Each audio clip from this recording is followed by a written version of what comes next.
वीराना study circle में आपका स्वागत है। चैनल को सब्सक्राइब करना ना भूलें और जो भी आपके डाउट्स है वो नीचे कमेंट सेक्शन में ज़रूर डालें ताकि हम उनका समाधान कर सकें। इस तक किया गया है। पहली बात तो ये कर लें कि इनको हमारे संविधान में कहाँ से लिया गया है, तो इनको संयुक्त राज्य अमेरिका से हमारे संविधान में लिया गया है। बात करें कि मूल अधिकार कैसे अधिकार हैं, तो ये जन्मजात अधिकार हैं। बच्चे को पैदा होते ही और कोई चीज़ मिले ना मिले, मूल अधिकार निश्चित रूप से उसको मिल जाते हैं। बात करें न्यायालय में प्रवर्तनीयता की, तो निश्चित रूप से मूल अधिकार न्यायालय में वाद योग्य हैं या प्रवर्तनीय हैं। एग्जाम में क्वेश्चन आता रहता है, निम्न में से कौन सी चीज़ न्यायालय में वाद योग्य है, तो नीति निर्देशक तत्व भी विकल्पों में मिलता है, मूल कर्तव्य भी मिलते हैं, लेकिन वो दोनों चीज़ें नहीं है। लेकिन मूल अधिकार न्यायालय में प्रवर्तनीय हैं, वाद योग्य है। यदि कोई व्यक्ति, कोई संस्था हमारे मूल अधिकारों का हनन करती है तो निश्चित रूप से हम न्यायपालिका की, कोर्ट की शरण ले सकते हैं। बात करें मूल अधिकारों की संख्या की, तो मूल संविधान में इनकी संख्या 7 थी, लेकिन वर्तमान संविधान की बात करें, प्रश्न दोनों ही साइड से आ जाता है, तो वर्तमान संविधान में इनकी संख्या रह गई है 6। तो निश्चित रूप से एक मूल अधिकार को पृथक कर दिया गया है। बात करें कौन से मूल अधिकार को हटा दिया गया है, तो निश्चित रूप से संपत्ति का मूल अधिकार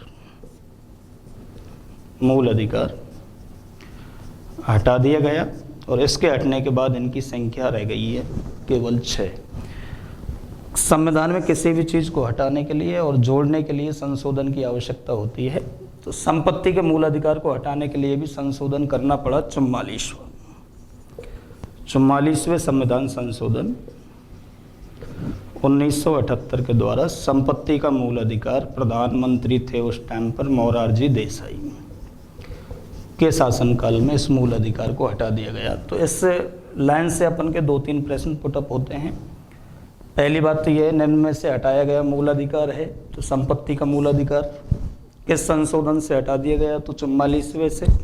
कौन से सन में हटा दिया गया, तो 1978 में। कौन से प्रधानमंत्री के शासनकाल में हटाया गया, तो मोरारजी देसाई के शासनकाल में इसको हटा दिया गया। इसके हटने के बाद हमारे मूल अधिकारों की संख्या रह गई है 6।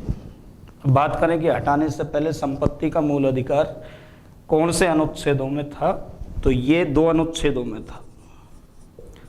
अनुच्छेद 19F अंग्रेजी में बोलेंगे तो, हिंदी में बोलेंगे तो 6।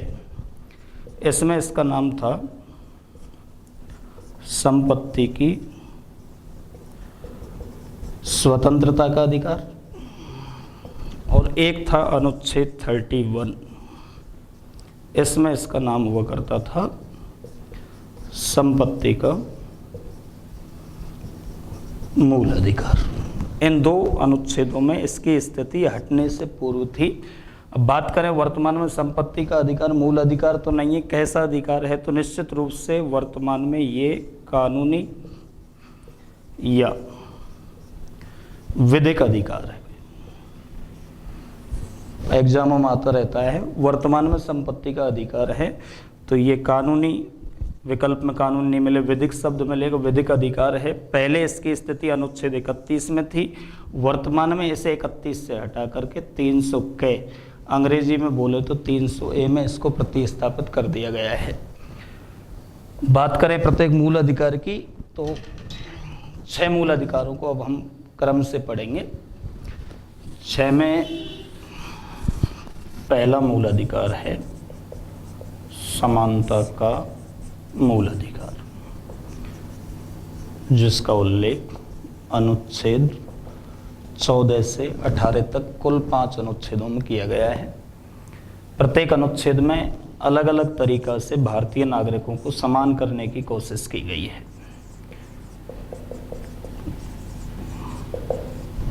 अनुच्छेद 14 में विधि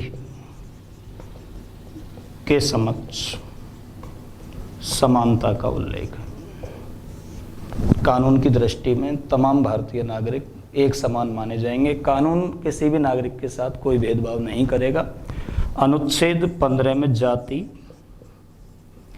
वर्ण, लिंग, के आधार पर भारतीय नागरिकों को समानता प्रदान की गई है। जाति के आधार पर कोई भेदभाव नहीं होगा। वर्ण से मतलब है रंग। वर्तमान में ये भेदभाव कम है, लेकिन अंग्रेजी ज़माने में ये बहुत ज़्यादा चलन में था। इसीलिए हमारे संविधान निर्माताओं ने ये ध्यान रखा है कि वर्ण के रंग के आधार पर भारतीय नागरिकों में किसी भी वर्ग का कोई भेदभाव नहीं किया जाएगा। लिंग के आधार समानता से तात्पर्य है महिला और पुरुष के बीच में भारतीय नागरिकों में किसी प्रकार का कोई भेदभाव नहीं होगा। अनुच्छेद 15 से एग्जाम्पलों से ज़्यादा क्वेश्चन आ जाते हैं। जैसे उदाहरण आ जाते हैं, भारत में कन्या भ्रूण हत्या रोकने के लिए बनाए गए तमाम कानून कौन से अनुच्छेद का संरक्षण करते हैं? तो कन्या भ्रूण हत्या रोकने के लिए बनाए गए कानून निश्चित रूप से अनुच्छेद 15 का संरक्षण करते हैं। जेल प्रेरी परीक्षा में एक बार आया था कि कन्या भ्रूण हत्या रोकने के लिए बनाया गया भारत का सबसे बड़ा कानून कौन सा है, तो उस कानून का भी जिक्र कर लें। PCP NDT एक्ट 1994 में लागू किया गया, 1994 से लागू है। यदि किसी कार्यस्थल पर समान कार्य करने के बाद महिला और पुरुष के बीच में मजदूरी के आधार पर भी भेदभाव किया जाता है तो महिला और पुरुष के अनुच्छेद 15 का हनन माना जाएगा। अनुच्छेद 16 में लोक नियोजन में भारतीय नागरिकों को समान रूप से अवसर प्रदान किए गए हैं। लोक नियोजन से मतलब है सरकारी नौकरियों में सभी भारतीय नागरिक समान रूप से पात्र माने जाएंगे। लेकिन यहीं पे निश्चित रूप से ये आपको ध्यान रखना है कि 16 अंग्रेजी में बोले तो D, इसमें सरकार यदि चाहे तो सरकारी नौकरियों में पिछड़े वर्गों को विशेष प्रावधान कर सकती है। जैसे एक तरह से SC ST OBC को आरक्षण दे सकते हैं। तो नौकरियों में जो आरक्षण का जिक्र किया गया है वो अनुच्छेद 16 है। हिंदी में बोले तो, अंग्रेजी में बोले तो 16D में किया गया है। अगला अनुच्छेद है 17, बहुत इंपॉर्टेंट है एग्जाम की दृष्टि से। अस्पृश्यता, छुआछूत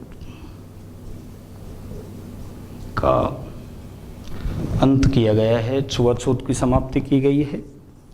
अनुच्छेद 18 में प्रिवी पर्स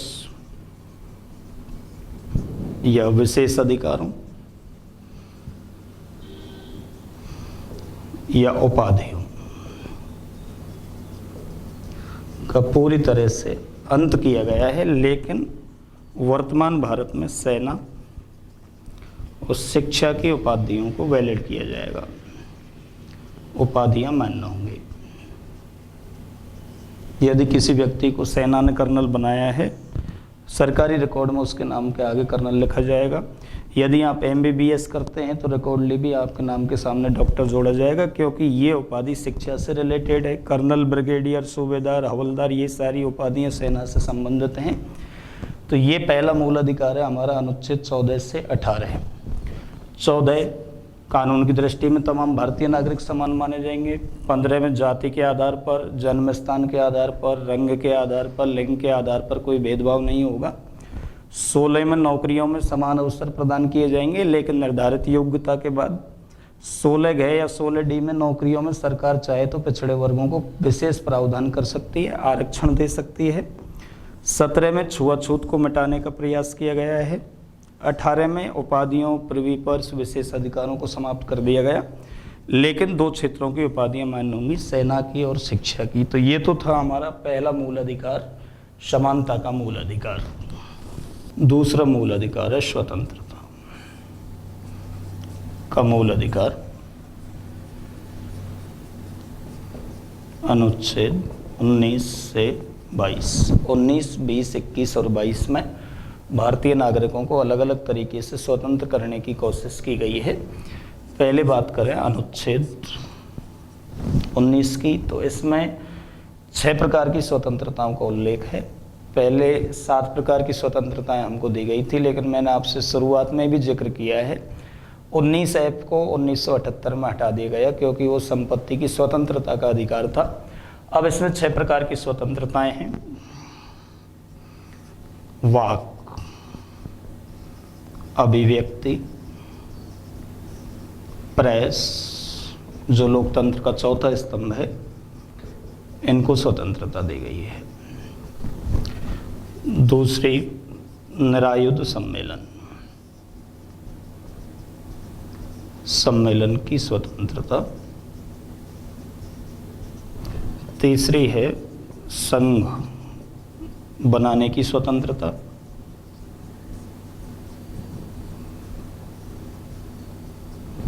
चौथी है अबाध संचरण की स्वतंत्रता। पांचवी है निवास स्थान की स्वतंत्रता। और छठवीं है आजीविका, व्यापार, वृत्ति की स्वतंत्रता। तो अनुच्छेद 19 वर्तमान में हमको 6 प्रकार की स्वतंत्रताएं देता है। वाक से मतलब है हम भारत में बोलने के लिए स्वतंत्र हैं। अभिव्यक्ति से मतलब है हमारे भीतर यदि कोई भी विचार आ रहा है निश्चित रूप से हम प्रकट कर सकते हैं। लोकतंत्र का चौथा स्तंभ कहते हैं प्रेस, मीडिया। मीडिया को पूरी तरह स्वतंत्र किया गया है अनुच्छेद 19 में। निरायुध, निर का मतलब है बिना, आयुध का मतलब है विस्फोटक सामग्री, बिना अस्त्र शस्त्रों के, बिना हथियारों के हम हमारे देश में किसी भी प्रकार की कोई सम्मेलन, सभा, मीटिंग का आयोजन कर सकते हैं। संघ निर्माण, संगठन बना सकते हैं। आबाद, बिना बाधा के भारत संघ के किसी भी कोने में हम संचरण कर सकते हैं, भ्रमण कर सकते हैं, घूम सकते हैं। निवास स्थान की स्वतंत्रता से मतलब है हम भारत के किसी भी कोने में निवास कर सकते हैं। अगस्त 2019 से पहले जम्मू कश्मीर अनुच्छेद 370 के अंतर्गत विशेष राज्य था, वहाँ हम नहीं बस सकते थे, लेकिन वर्तमान में उस राज्य में भी हमको निवास स्थान की स्वतंत्रता मिल गई है। आजीविका, व्यापार, वृत्ति से मतलब है हम भरण पोषण के लिए भारत देश में कोई भी काम धंधा कर सकते हैं। लेकिन इसमें जितनी भी स्वतंत्रताएं हमको दी गई हैं उनमें बट परंतु लेकिन लगा हुआ है। बोलने की आज़ादी देश में है, लेकिन कोई भी ऐसी बात नहीं बोलें जिससे देश की एकता, अखंडता, संप्रभुता को खतरा पहुंचे। ऐसा कोई विचार भी प्रकट नहीं कर सकते हैं। बिना हथियारों के ही सम्मेलन करें, अस्त्र शस्त्रों से नहीं कर सकते। संगठन बेशक हम निर्माण कर सकते हैं, लेकिन वो देश के खिलाफ नहीं होना चाहिए।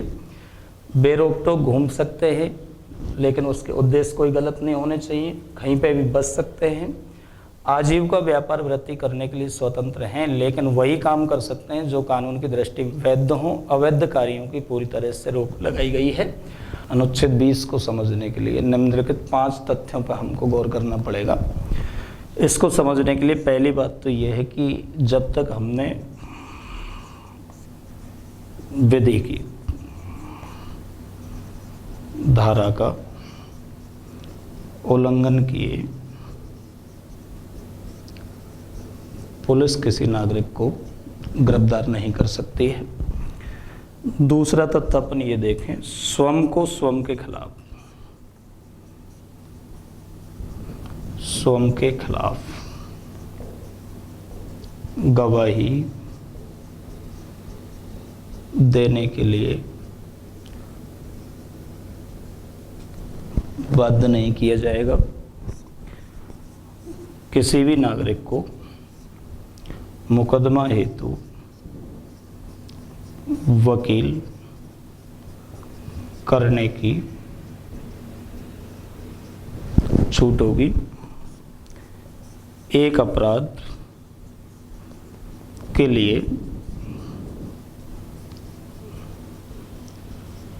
एक सजा होगी। सजा वर्तमान कानून के आधार पर होगी।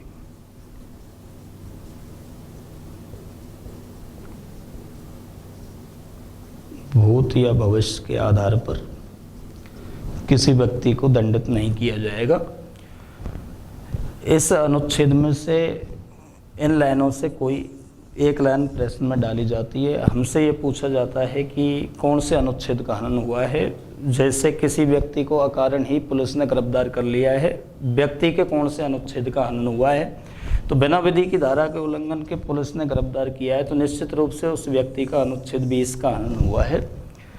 किसी व्यक्ति को पुलिस स्वयं के खिलाफ गवाही देने के लिए बाध्य करती है तो व्यक्ति के कौन से अनुच्छेद का हनन माना जाएगा? तो अनुच्छेद 20 का हनन माना जाएगा। मुकदमा हेतु वकील करने की पूरी छूट होगी। एक अपराध एक सजा होगी। इससे तात्पर्य ये है कि एक बार किए गए अपराध के लिए किसी व्यक्ति को एक ही बार सजा दी जा सकती है।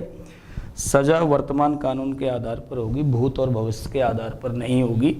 तो अब हमारे स्वतंत्रता के मूल अधिकार में 2 अनुच्छेद क्लियर हो गए हैं, 19 और 20। तीसरा अनुच्छेद है 51, प्राण व दैहिक स्वतंत्रता,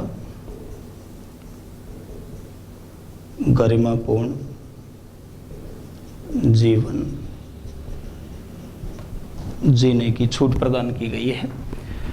प्राण व दैहिक स्वतंत्रता से मतलब है भारत का संविधान नागरिकों को जीवन जीने का अधिकार देता है।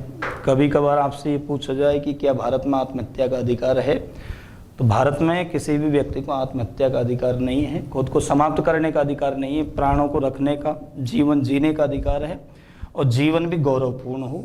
आपकी गरिमा को कोई भी व्यक्ति, चाहे भले ही आप कर्ज में दबे हुए हैं, कोई आपकी गरिमा को ठेस नहीं पहुंचा सकता है। गरिमापूर्ण जीवन जीने की छूट अनुच्छेद 21 में दी गई है। यहीं पर लेटेस्ट 2017 में माननीय सर्वोच्च न्यायालय ने निजता के अधिकार को, निजता का अधिकार, राइट टू प्राइवेसी को भी अनुच्छेद 21 में शामिल कर दिया है। ये नई चीज जोड़ी गई है अनुच्छेद 21 में 2017 से। जैन धर्म की एक प्रथा है संथारा या सल्लेखना प्रथा। माननीय सर्वोच्च न्यायालय ने 2015 में इस प्रथा पर रोक लगाई थी। तो इस पे जो रोक लगी थी वो भी अनुच्छेद 21 को आधार बना करके लगाई गई थी, क्योंकि इस प्रथा के अंतर्गत जैन धर्म के व्यक्ति जब उनको लगता है कि ये दुनिया छोड़ देनी चाहिए तो उपवास के द्वारा देह त्याग कर देते हैं, और भारत में मरने का अधिकार है नहीं है। इसलिए 2015 में सर्वोच्च न्यायालय ने इस प्रथा को प्रतिबंधित कर दिया। तो प्रतिबंधित करने का जो आधार बनाया गया था वो अनुच्छेद 21 को ही आधार बनाया गया था। अनुच्छेद 21 में से और 20 में से एक खास बहुत ही महत्वपूर्ण प्रश्न है। भारत में शासन के 2 काल होते हैं, सामान्य काल और आपातकाल। इनमें मुख्य अंतर ये है कि आपातकाल में हम नागरिकों के मूल अधिकारों का निलंबित हो जाता है, सामान्य काल में हम इन सब का प्रयोग करते ही हैं। लेकिन 2 अनुच्छेद मूल अधिकारों में भी ऐसे हैं, एक तो 20 और 21। 20 और 21 का निलंबन आपातकाल में संभव नहीं है। बहुत महत्वपूर्ण प्रश्न है कि मूल अधिकारों के कौन से अनुच्छेद आपातकाल में भी निलंबित नहीं हो सकते। तो एक तो 20 नहीं हो सकता और एक 21 नहीं हो सकता। 21 के बाद अनुच्छेद 21 के अंग्रेजी में बोलें तो 21A, इसमें 6 से 14 वर्ष तक के बच्चों को निःशुल्क व अनिवार्य शिक्षा का अधिकार। एक तरह से आज की सरकारों का फोकस भी बहुत है, RTE, राइट टू एजुकेशन। प्रश्न से बन जाते हैं, शिक्षक भर्ती में बहुत ज़्यादा पूछे भी जाते हैं। शिक्षा के अधिकार में आयु वर्ग है, तो आयु वर्ग मैंने आपको शुरू में ही बता दिया है, 6 से 14 वर्ष तक के बच्चों को यह अधिकार प्रदान किया गया है। इस अनुच्छेद को 86वें संविधान संशोधन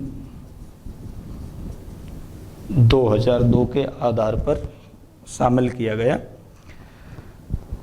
प्रश्न ये भी बनता है कि भारत में शिक्षा का अधिकार कब लागू किया गया। तो भारत में शिक्षा का अधिकार 1 अप्रैल 2010 से लागू है।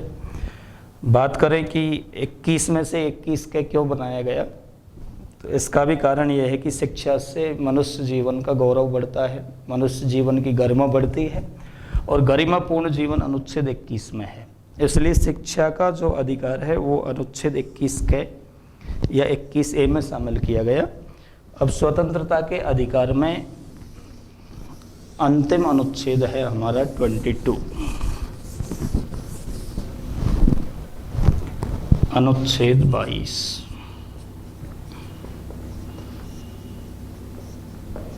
गिरफ्तारी निवारक निरोधक कानून। अनुच्छेद 22 इस बात का जिक्र करता है कि गिरफ्तार व्यक्ति को 24 घंटे में नजदीकी न्यायालय में पेश करना जरूरी है। पुलिस किसी भी व्यक्ति को अवैध ढंग से थाने में बैठा के नहीं रख सकती। पुलिस का कार्य केवल होगा व्यक्ति को गिरफ्तार करना, 24 घंटे में नज़दीकी कोर्ट में पेश करना। पुलिस अपने मन से ना ही कोई रिमांड दे सकती है। न्यायालय यदि कहे तो उसके कहने पे ही रिमांड दिया जा सकता है। लेकिन 22 इस बात का भी जिक्र करता है 24 घंटे में किसी व्यक्ति को न्यायालय में पेश करना तो ज़रूरी है, लेकिन इसमें दो चीज़ों का समय जॉइंट नहीं होगा, यात्रा और छुट्टी का समय शामिल नहीं होगा। माना कि किसी व्यक्ति को शनिवार को शाम को 5 बजे अरेस्ट किया जाता है तो 24 घंटे का नियम तो शुरू हो जाता है, लेकिन संडे का यदि अवकाश है, कोई त्यौहार आ रहा है, सोमवार से फिर 10 दिन का अवकाश है, तो व्यक्ति को 10-11 दिन पुलिस अपने पास रख सकती है। लेकिन यदि अपराधी के साथ यात्रा नहीं चल रही हो और कोई कोर्ट की यदि छुट्टी नहीं हो तो निश्चित रूप से गिरफ्तार व्यक्ति को 24 घंटे में न्यायालय में पेश करना जरूरी है। यह है अनुच्छेद 22। तो ये स्वतंत्रता के मूल अधिकार से संबंधित हमारे 4 अनुच्छेद 19, 20, 21 और 22। तीसरे मूल अधिकार की बात करें, तीसरा मूल अधिकार है शोषण के विरुद्ध अधिकार। अनुच्छेद 23 और 24 में अनुच्छेद 23 की बात करें तो इसमें बलात्सर्म, यह एक तरह से बंधुआ मजदूरी पर पूरी तरह से रोक लगाई गई है। बलात् से मतलब है जबरदस्ती। किसी व्यक्ति को जबरदस्ती परिश्रम नहीं लिया जा सकता, कार्य पर नहीं लगाया जा सकता।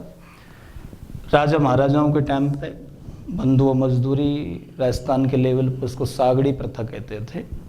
एक जमींदार के नीचे किसानों की कई पीढ़ियों तक ने मजदूरी की। आज भी समय समय पर पुलिस ईंट के भट्टों से मजदूरों को मुक्त कराती है, तो वो उन मजदूरों के अनुच्छेद 23 का संरक्षण माना जाता है। अगले अनुच्छेद की बात करें 24 में बाल श्रम पर रोक लगाई गई है। सामान्यतः कुछ शब्दों का जो अंतर हमको नजर आता है, जैसे वयस्क, अवयस्क, इनका जो निर्धारण इन दो शब्दों का होता है वो 18 वर्ष की आयु से होता है। मत देने का जो हमें अधिकार मिलता है 18 वर्ष की आयु से ही मिलता है। सामान्यतः हमारे दिमाग में ये बात बनी रहती है कि बालक की परिभाषा में 18 की आयु को मानक बनाया गया है, लेकिन बात करें 24 की बाल श्रम पर रोक जो लगाई गई है, इसमें आयु है 14 वर्ष या इससे कम आयु के बालक को भारी कार्य पर नहीं लगा सकते हैं, क्योंकि भारत की आबादी के 4 आयु वर्ग हैं। तो 0 से 14 बाल वर्ग है, 15 से 29 युवा है, 30 से 59 प्रौढ़ है और 60 से अबव वृद्ध में आता है। पहला जो आयु वर्ग है बाल और अंतिम आयु वर्ग है वृद्ध। ये इस देश की आश्रित जनसंख्या के भाग हैं, ये डिपेंडेंट पॉपुलेशन में माने जाते हैं। बीच के जो 2 आयु वर्ग हैं इनको देश की कार्यशील आबादी में माना गया है। तो कार्यशील आबादी कार्य में लगी हुई हो सकती है और कार्यशील 14 से ऊपर का होगा। इसलिए अनुच्छेद 24 में जो आयु का आधार बनाया गया है वो कितना वर्ष बनाया गया है, 14 न कि 18। ये गलती हमसे नहीं हो। तो अब हमारे मूल अधिकार हो गए हैं 3। पहला मूल अधिकार समानता आपने पढ़ा 14 से 18, स्वतंत्रता 19 से 22, शोषण के विरुद्ध अधिकार 23-24। चौथा जो मूल अधिकार हमारा है धार्मिक, स्वतंत्रता का अधिकार 25 से 28। एक एक अनुच्छेद को देखें तो 25 में किसी भी धर्म में आस्था प्रकट करने या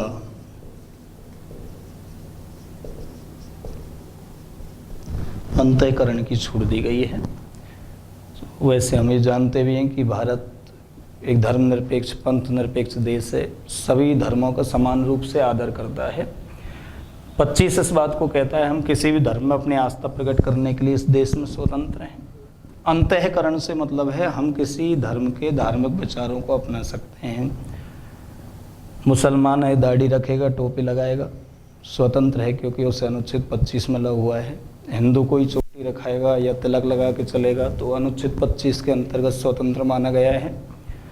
सबसे ज़्यादा जो एग्जाम्पल एग्जामों में आता है वो है सिख धर्म के लोगों द्वारा कृपाण या कटार धारण करना कौन से अनुच्छेद के अंतर्गत वैध माना गया है।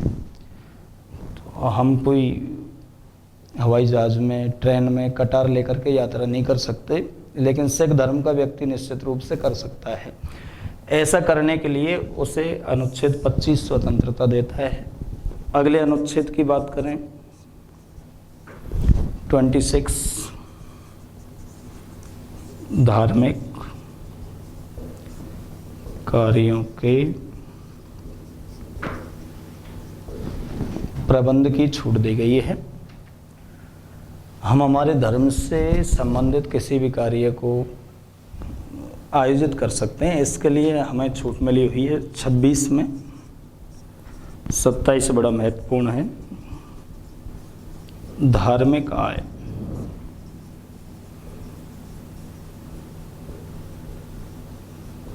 कर मुक्त होगी, टैक्स फ्री होगी। धर्म के नाम पे जो भी आय होगी उस पर से सरकार टैक्स नहीं वसूलेगी।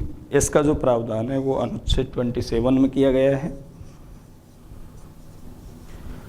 अनुच्छेद 28 शिक्षण संस्थाओं में धर्म